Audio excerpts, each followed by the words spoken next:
Oke guys, selamat datang di Cast Passion Podcast Education. Oke, sebelum kita berbincang-bincang, kita kenalan dulu. Kenalin, aku Pingalin Ningrum dari Prodi PGSD kelas 2H, nomor absen 29. Perkenalkan, nama saya Alwita Fadila dari Prodi PGSD kelas 2H, presensi 13.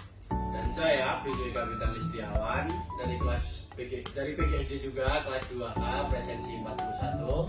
Dan saya Aisyah Nurmawati Humaida dari Prodi PGSD kelas 2H, nomor absen 27. Saya Hidayah Dini Ramadhani dari Prodi PGSD kelas 2H nomor presensi 9. Oke teman-teman, kita mau bincang-bincang tentang apa nih?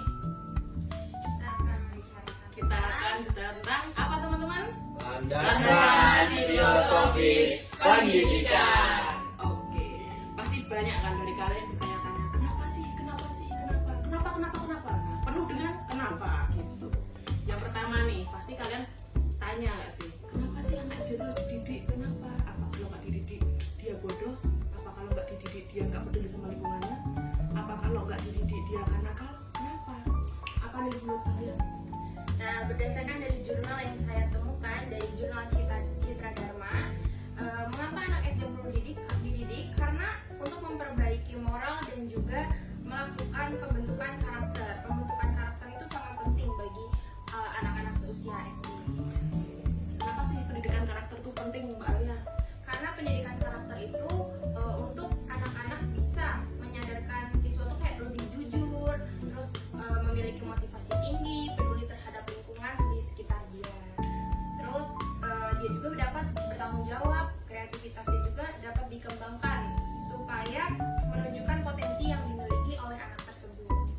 Oke, jadi gitu guys, kenapa sih harus dididik? Karena supaya dia tuh bisa jujur, berkarakter, terus dia bisa bermoral juga yang paling penting. Karena dengan kejujuran, dengan moral itu akan membawa dia ke arah yang lebih jauh dengan lebih baik dan lebih positif.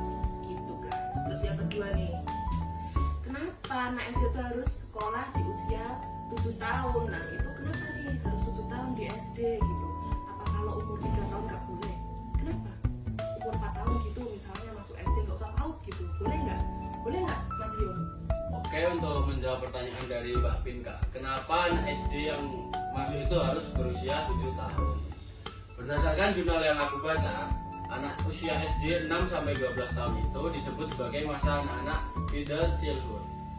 Pada masa inilah disebut sebagai usia matang bagi anak-anak untuk belajar. Hal ini dikarenakan anak-anak menginginkan untuk menguasai kecakapan-kecakapan baru yang diberikan oleh guru di sekolah tersebut. Bahwa salah satu tanda permulaan periode bersekolah ini ialah sikap anak terhadap keluarga tidak lagi egosentris melainkan objektif dan empiris terhadap dunia luar. Jadi, dapat disimpulkan bahwa telah ada sikap intelektualitas sehingga masa ini disebut periode intelektual. Hal ini sejalan dengan pendapat bahwa masa usia sekolah ini sering disebut sebagai masa intelektual atau masa keserasian sekolah. Pada masa ini, secara relatif, anak-anak mudah untuk dididik daripada masa sebelumnya dan sesudahnya. Nah, misalnya nih Mas Yo, sekolahnya tuh 6 tahun, itu boleh nggak? Untuk anak usia 6 tahun, Iya, sebenarnya tuh boleh-boleh aja. Walaupun di bawah 6 tahun, dilakukan atas dasar rekomendasi tertulis dari pihak yang berkompeten seperti konselor sekolah atau psikolog atau dari orang tua sendiri sudah menyetujui. Oke, jadi gitu guys, kenapa harus usianya 7 tahun? Karena dari sisi kesiapan itu dia sudah siap secara mental, intelektual, terus emosionalnya juga dia mulai bisa berkembang gitu ya teman-teman. Terus juga sebenarnya boleh aja masuk usia 6 tahun, cuma kan nggak semua anak yang usia 6 tahun itu bisa menyerap ilmu, apa ya, bisa dikatakan juga kurang bisa untuk mengelola emosinya gitu. Nah, sedangkan ada orang tua yang menginginkan anaknya sekolah SD usia 6 tahun, tapi dengan syarat ada surat, yang disebutin Mas Yo tadi, ada surat rekomendasi dari pakar ahli psikologis atau dari pakar bimbingan konseling seperti itu. Karena kan dari pakar psikologi sendiri bisa mengetes di sana bahwa seberapa intelektualnya, terus emosionalnya, cara mengelola emosi anak itu gimana gitu guys. Jadi kayak gitu. Terus ada lagi pasti masih ada pertanyaan lagi nih di sini. Apa ya pertanyaannya?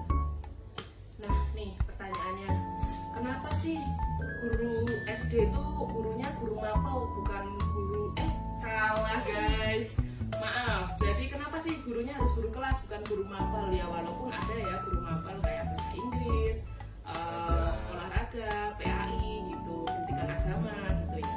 Tapi kenapa untuk mata pelajaran umum ini guru kelas yang menyampaikan bukan guru mapel? Kenapa nih kira-kira? Nah, menurut jurnal yang aku baca dari Universitas Islam Kalimantan, kenapa sih yang mengajar siswa SD itu guru kelas bukan guru mapel? Nah, guru SD itu mengajar semua mata pelajaran karena mereka bertanggung jawab atas perkembangan umum siswa dan memastikan pemahaman dasar dalam berbagai bidang. Nah, hal ini itu memungkinkan mereka untuk membangun hubungan yang lebih dekat dengan siswa dan mengelola pembelajaran secara holistik. Nah, berbeda dengan guru mata pelajaran yang biasanya mengajar di sekolah yang jenjangnya tuh lebih tinggi. Nah, guru kelas itu mengajar di SD karena mereka mengajarkan berbagai mata pelajaran secara holistik, memberikan perhatian lebih pada perkembangan akademik, sosial, dan emosional siswa, serta menciptakan hubungan yang lebih dekat dengan siswa. Gitu ya Mbak Dimitri jawabannya. Karena guys, guru SD ini nggak cuma menyampaikan materi pembelajaran, tapi kita juga harus bisa mendidik peserta didiknya supaya dia itu bermoral gitu. Jadi kita perlu pendekatan holistik, jadi secara kemanusiaan dari hati ke hati gitu. Jadi guru SD itu dapat memahami karakteristik dan keunikan dari siswanya, seperti itu guys. Nah gitu teman-teman. Terus ada nih satu pertanyaan lagi yang terakhir.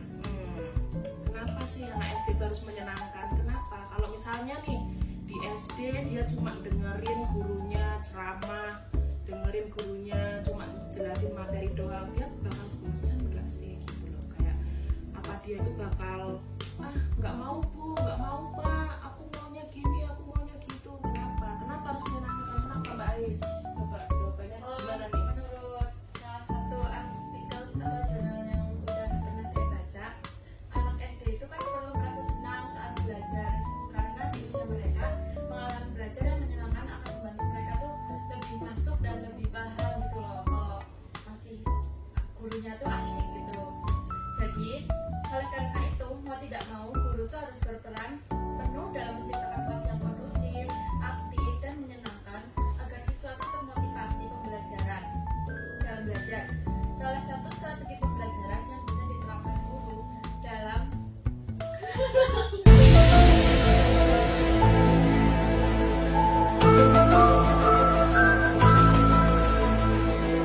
pembelajaran ini dituntut agar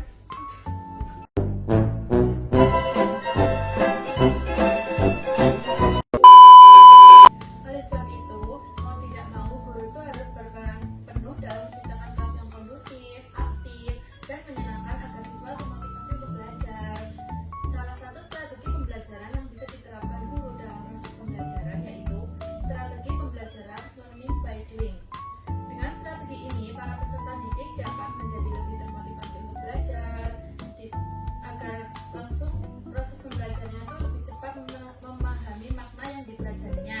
Karena pada dasarnya anak usia sekolah dasar itu kan masih suka bermain, masih suka asik-asikan, masih nggak mau dibebani banyak hal. Jadi pembelajaran pun harus diciptakan secara menyenangkan sehingga peserta didik dapat termotivasi dan menikmati setiap proses pembelajaran yang dilakukannya. Nah, betul yang disampaikan oleh Mbak Ais tadi, karena anak-anak SD itu lebih suka seperti praktek-praktek yang diberikan oleh gurunya. Karena kalian semua pasti pernah SD kan, dan pas SD itu kalian tuh pasti disuruh praktek-praktek seperti dari baterai ke baterai itu disambungin kan nyala lampunya. Anak-anak tuh lebih suka bermain seperti itu di seusia SD. Ada eksperimennya gitu ya Mbak ya. Terus kita bisa outing class gitu kan. Terus tadi yang disampaikan sama Mbak Ais juga belajar sambil apa ya, intinya kayak beraktivitas gitu. Jadi dengan aktivitas kita dapat membuat anak-anak tuh termotivasi buat belajar. Jadi kan anak-anak juga senang belajarnya, enggak ya monoton, dia enggak bosan. Ya benar. Karena kalau anak-anak bosan pasti dia enggak semangat dong ke sekolahnya. Apalagi kan SD nih, sekolah dasar. Jadi kayak landasan banget untuk dia menuju jenjang pendidikan yang lebih tinggi gitu. Jadi kan pasti kalau di SD dia menyenangkan, dia pasti bakal semangat ke sekolah. Iya. Gitu teman-teman. Jadi mungkin ini bincang-bincang singkat kita tentang landasan filosofis pendidikan. Terima kasih yang sudah menonton. Jangan lupa like, comment,